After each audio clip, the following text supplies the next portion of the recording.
Hello दोस्तों, नमस्कार। Exam wisdom team की तरफ से आप सभी का स्वागत है। मेरा नाम है आकाश श्रीवास्तव। तारीख है आज 3 नवंबर 2022 और हम बात कर रहे हैं द हिंदू के एडिटोरियल क्रक्स को सरल हिंदी व्याख्या के साथ समझने की। आज के सेशन में हम दो एडिटोरियल आर्टिकल को कवर करेंगे। आज का पहला एडिटोरियल आर्टिकल रहेगा सीड्स ऑफ होप अथवा आशा के बीज। हाल में ही अभी GEAC genetic engineering appraisal committee द्वारा GM मस्टर्ड को एनवायरमेंटल क्लियरेंस मिल गया है। पर्टिकुलरली ये आर्टिकल इसी बारे में डील कर रहा है।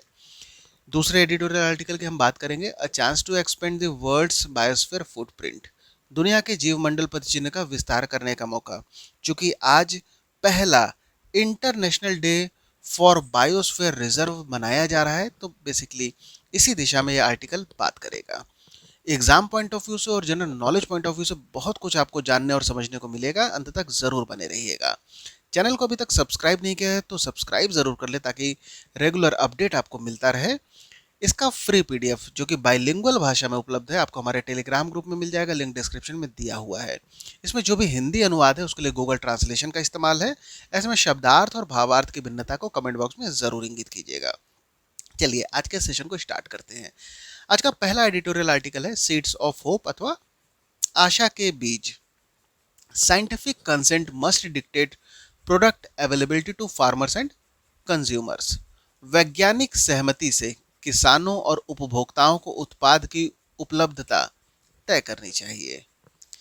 आर्टिकल में बात हो रही है जिस तरीके से अभी हाल में ही जेनेटिक इंजीनियरिंग अप्रेजल कमेटी द्वारा सरसों की वैरायटी DMH11 अथवा धारा मस्टर्ड हाइब्रिड 11 इसको इन्वायरमेंटल क्लियरेंस मिल जाता है। GEAC की बात करें तो ये पर्यावरण मंत्रालय का एक शाखा है। और अब आगे बात कही जा रही है जिस तरीके से इसको इन्वायरमेंटल क्लियरेंस मिल जाता है, किंतु अभी भी इसका कॉमर्शियल प्रोडक्शन नहीं हो सकता। अभी कुछ और फॉर्मेलिटीज बची हुई हैं और अगर सब कुछ ठीक रहता है तो भविष्य में सरसों की इस जेनेटिकली मॉडिफाइड वैरायटी को हम खेतों में उगता हुआ देख सकेंगे। अब आगे बात कही जा रही है जिस तरीके से DMH11 की जब बात हो रही है तो बेसिकली जो सॉइल बैक्टीरियम जीन होता है इसको मॉडिफाइड करके, क्योंकि ये जो जीन होता है जो सरसों एक सेल्फ पॉलिनेटिंग प्लांट होता है उसके लिए ये बैक्टीरियम रिस्पॉन्सिबल होता है और इसी को अमेंड करके एक हाइब्रिड वैरायटी बनाई गई है। बात करें जब हाइब्रिड किस्म की आखिर ज़रूरत क्यों पड़ जाती है, तो चूँकि जो हाइब्रिड वैरायटी होती है वो आमतौर पर ज़्यादा मजबूत वैरायटी कहलाती है, ज़्यादा प्रतिरोधक क्षमता इसमें होती है। और हम बात कर रहे हैं मस्टर्ड की। जब GM मस्टर्ड की बात करें तो बेसिकली इस केस में जो तेल होता है बीज से निकलने वाला वो अधिक तेल का उत्पादन होगा। भारत की बात करें हमारे पास सरसों की कई वैरायटी तो मौजूद हैं, पर टोटल जो यील्ड होता है वो कम है, जिसकी वजह से हम ऑयल के मामले में नेट इंपोर्टर बने हुए हैं। यूक्रेन वॉर ने दुनिया में जो खाद्य संकट है इसको और ज़्यादा बढ़ा दिया है। और अब चूंकि ऐसे बहुत सारी समस्याओं का समाधान GM क्रॉप्स दे सकते हैं, फिर भी बहुत सारे जो एक्टिविस्ट हैं वो लगातार GM टेक्नोलॉजी का विरोध करते आए हैं। इसके अलावा कई सारे जो फार्मर्स ग्रुप हैं उनका भी ये मानना है कि ये तकनीक अंतोगत्वा खतरनाक साबित होगी। और चूंकि 2017 में भी GEAC द्वारा GM मस्टर्ड को एनवायरमेंटल क्लियरेंस मिला था, पर विरोध इतना ज़्यादा हो गया था कि बाद में इसको पीछे हटना पड़ा और अतिरिक्त परीक्षण के लिए इस क्रॉप को और ज़्यादा डाल दिया गया। इसके अलावा 2009 में BT ब्रिंजल को भी एनवायरमेंटल क्लियरेंस मिला था, पर चूंकि इतना ज़्यादा उस समय विरोध होने लग गया था, जो प्रेशर ग्रुप्स हैं, जो किसान समूह हैं, कि उनके विरोध के बाद इसको हटाना पड़ गया था। अब बात करते हैं एग्रीकल्चर जो सब्जेक्ट ये किसका होता है, स्टेट का सब्जेक्ट होता है, राज्य विषय होता है। इस वजह से इस मामले में बहुत सारी राजनीति भी हो जाती है।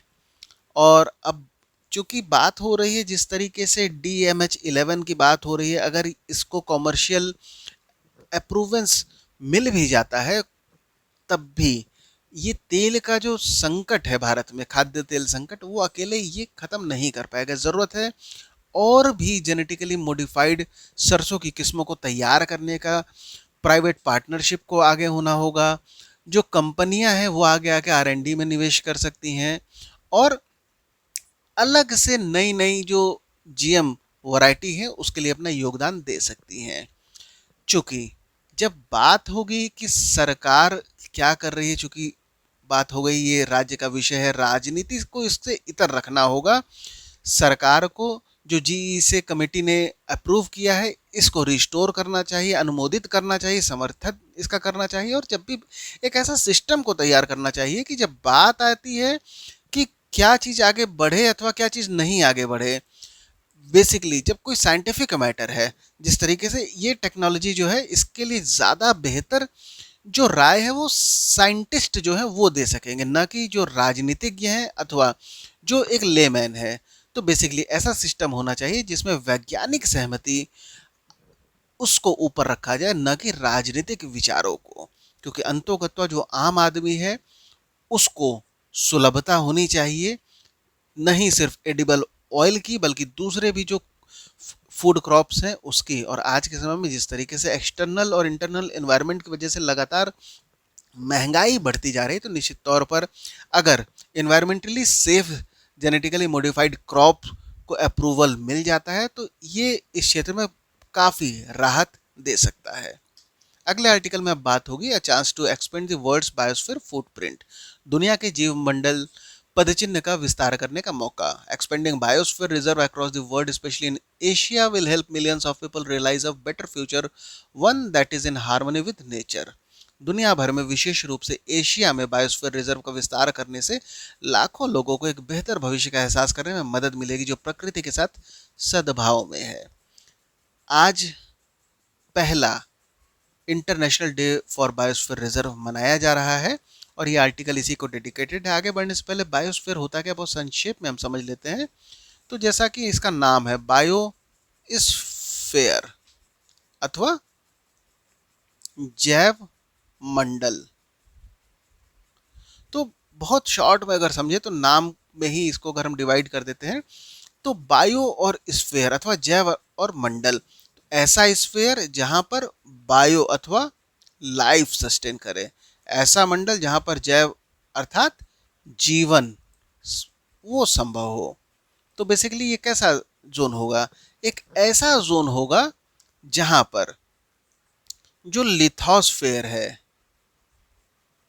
जो एटमॉस्फेयर है और जो हाइड्रोस्फेयर है, ये तीनों इंटरसेक्ट करें तो ये जो छोटा सा एक जोन तैयार होगा ये बेसिकली कहलाएगा बायोस्फीयर, लाइफ यहीं पे सस्टेन करेगी। दूसरे शब्दों में अगर हम बात कर लें तो एक ऐसा संकीर्ण मंडल जहां पर जो स्थल मंडल है, जो वायुमंडल है और जो जलमंडल है, ये तीनों इंटरसेक्ट करें और यहाँ पर जीवन संभव हो, तो इसको ही हम जैव मंडल कहेंगे। उम्मीद करता हूँ संक्षेप में जैव मंडल क्या है ये समझ में आया होगा। चलिए अब चूंकि बात हो रही है international day for biosphere reserve की, तो the world network of biosphere reserve WNBR ये काफ़ी ज़्यादा इंपॉर्टेंट हो जाती है। 1971 में इसकी स्थापना हुई थी और दुनिया भर में जब बायोस्फीयर रिजर्व की बात होती है तो ये संस्था रीढ़ की हड्डी की तरीके से काम करती है। दुनिया भर की बात करें तो 134 देशों में 738 यूनेस्को रिकॉग्नाइज्ड बायोस्फीयर रिजर्व हैं। भारत की बात करें तो ऐसी 12 रिजर्व है, श्रीलंका में 4, मालदीव में 3 है। और वहीं हम अपने आस पड़ोस में देखें तो बांग्लादेश, भूटान और नेपाल में अभी तक एक भी बायोस्फीयर रिजर्व नहीं है। और चूंकि अब बायोस्फीयर रिजर्व की बात हो रही तो यूनेस्को इस क्षेत्र में जो गवर्नमेंट होती है उनके लिए प्रोफेशनली हेल्प भी करती है। और इन सब के अलावा 2023 तक एक प्लान है यूनेस्को का कि भूटान में, भारत के जो नॉर्थ ईस्ट स्टेट हैं, बांग्लादेश के सुंदरबन है, इनके लिए एक प्लान को डिज़ाइन किया जाए और यहाँ पर बायोस्फीयर रिजर्व को स्थापित किया जाए। इन सब के अलावा जब WNBR की बात कर रहे हैं, world network of biosphere reserve की जब बात कर रहे हैं, तो बेसिकली एक ये ग्लोबली नेटवर्क है जहां पर दुनिया भर से जो बायोस्फीयर रिजर्व है यूनेस्को रिकॉग्नाइज्ड वो आपस में कोऑपरेट करते हैं, नॉलेज को शेयर करते हैं, एक्सपीरियंस शेयर करते हैं, कैपेसिटी बिल्डिंग और जो भी दुनिया भर में आज के समय पे बेस्ट प्रैक्टिसेस अवेलेबल है उसको प्रमोट किया जाता है और एक दूसरे मेंबर का यहाँ पर सपोर्ट होता है। हम सभी को प्रकृति के साथ सद्भाव में रहना होगा। अब दृष्टिकोण कोई भी हो सकता है, चाहे वो पर्यावरणीय दृष्टिकोण हो, सांस्कृतिक दृष्टिकोण हो अथवा धार्मिक दृष्टिकोण हो, पर हर दृष्टिकोण से प्रकृति का सम्मान करना हमारी जिम्मेदारी है। साउथ एशिया में हम बात करते हैं तो 30 से अधिक बायोस्फीयर रिजर्व मौजूद हैं। पहला श्रीलंका के हुरलू बायोस्फीयर रिजर्व था। भारत की बात करते हैं तो सन 2000 में यूनेस्को द्वारा नीलगिरी बायोस्फीयर रिजर्व, जो कि तमिलनाडु, कर्नाटक और केरला 3 स्टेट में फैला हुआ है, ये भारत का पहला बायोस्फीयर रिजर्व यूनेस्को द्वारा रिकॉग्नाइज किया गया था।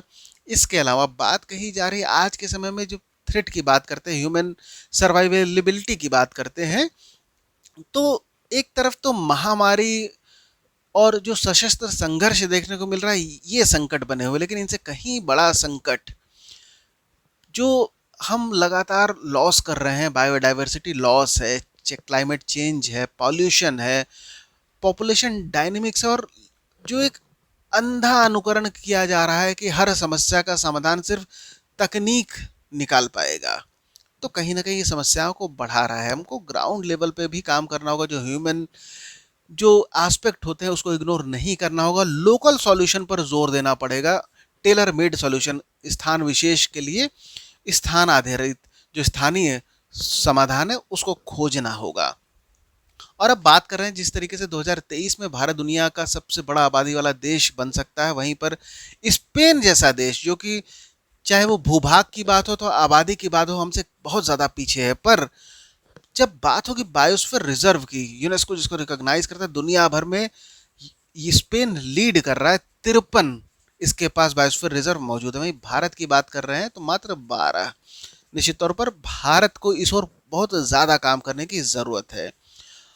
अब बात कही जा रही है जिस तरीके से जब जो गवर्नमेंट होती है साइट को प्रपोज्ड करती है, फिर यूनेस्को उसको जब अप्रूवल देने से पहले उसको एग्जामिन किया जाता है और अगर सब कुछ ठीक रहता है तो वो बायोस्फीयर रिजर्व जो नेटवर्क है उसमें शामिल कर लिया जाता है।